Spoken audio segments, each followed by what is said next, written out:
Hey, I'm Nate Savage and welcome to video 3 of the Blues Guitar Quick Start series. In this lesson, we're going to learn about dominant 7th chords or just 7th chords. We're going to learn a few shapes for dominant 7th chords and then we're going to learn how to apply them to the standard 12-bar blues progression.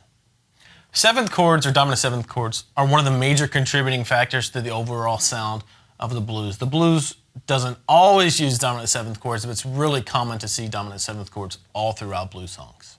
Dominant 7th chords are made by adding a lowered 7th scale degree to a major chord. Don't worry too much about that right now. I just kind of want to expose you to the idea of what a dominant 7th chord actually is. The focus of this lesson is going to be just on learning some dominant 7th chord shapes and getting your ears familiar with the sound of dominant 7th chords.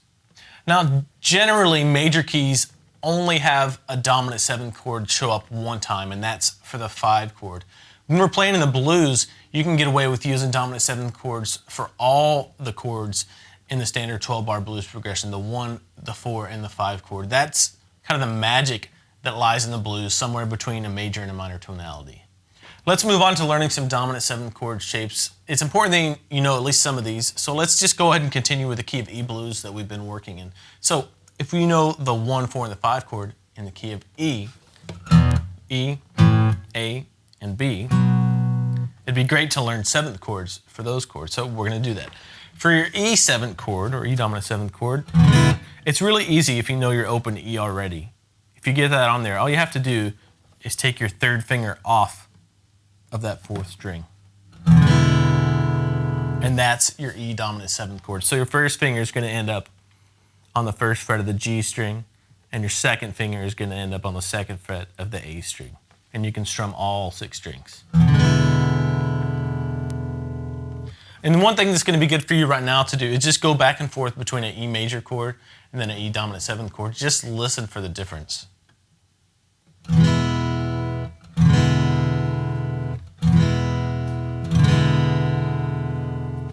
And make sure when you're making this chord to come right down on the very tips of your fingers and right behind the frets too, so you get a really good clean sound.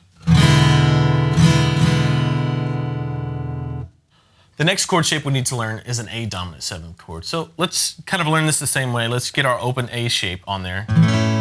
Make sure to leave your little E string out for that. And kind of the same idea applies here. All we're going to do is take our middle finger off of that chord shape. And that'll give us our A dominant 7th chord shape.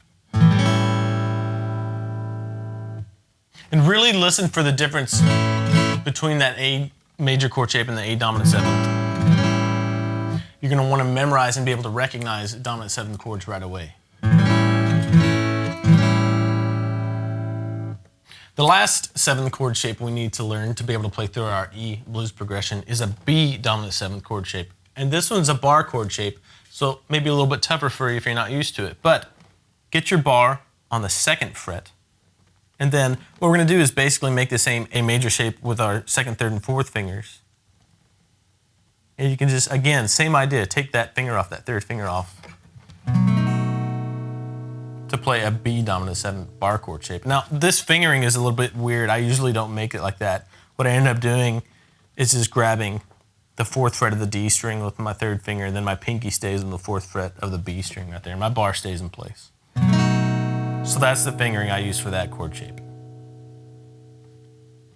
Once you have these chords down, you can try to apply them to the standard 12-bar blues progression. Now, make sure you have them down to where you can go right to them on their own before you start trying to switch through them. Otherwise, you're going to be frustrating yourself when you try to play through the 12-bar blues progression with these chord shapes. So here's an example of what this will sound like when you're able to play through the entire 12-bar blues progression with these dominant 7th chords.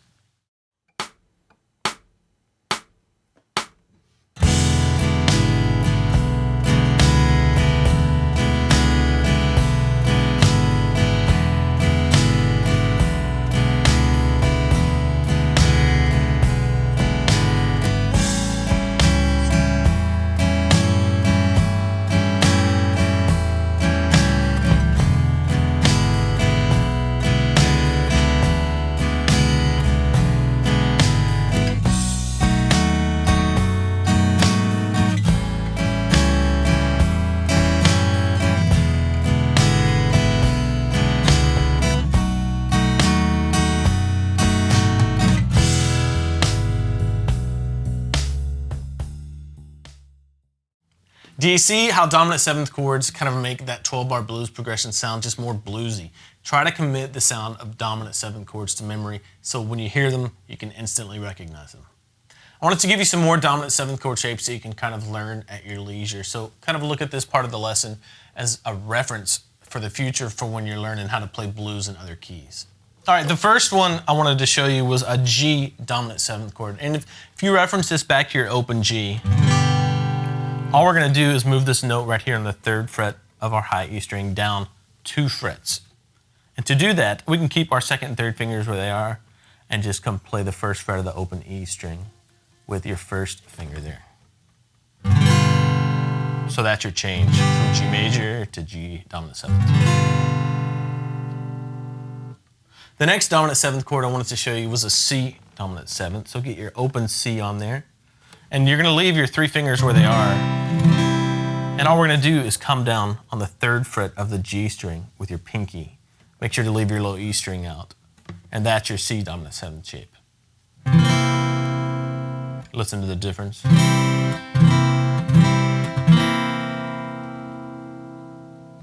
The next chord shape we're gonna learn is a D dominant 7th. So just for reference, let's get our open D chord on here. And the fingering for this one changes a bit because we have to move this note here on the 3rd fret of the B string all the way back here to the 1st fret of the B string. So what we're going to do to kind of facilitate that is put your 3rd finger on the 2nd fret of the high E, 2nd finger on the 2nd fret of the G string, and your 1st finger is going to come back here and grab that 7th, that lowered 7th on the 1st fret of the B string.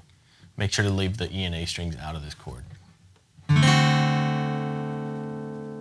The last dominant 7th chord shape I wanted to share with you was for your E bar chord shape. If I'm playing an A bar chord here using the E bar chord shape, it's really easy to make that into a dominant 7th chord shape. So all you have to do is take your pinky off, and now you're playing a dominant 7th chord for whatever bar chord location you're playing. So in this case, I'll be playing an A dominant 7th using the E dominant 7th bar chord shape. Take your time with all these extra dominant 7th chord shapes I just taught you. You may not use them right away, but they're always going to be here for you when you need them. So pull up the jam track for this lesson. You can use either the 70 beats per minute one or the 100 beats per minute one and try to apply your dominant 7th chord shapes to the standard 12-bar blues progression. If you need to, keep your rhythm really simple and just concentrate on the chord changes. If you have any questions about dominant 7th chords or how to apply them to the 12-bar blues progression, leave them here in the comments and I'll get back to you. Also, you can email me, nate@guitarsystem.com. In the next lesson, we're going to approach blues rhythm guitar in a little bit different angle. Instead of using just power chords or 7th chords to play through the standard 12-bar blues progression, we're going to learn a blues riff to play through the blues progression. See you in the next lesson.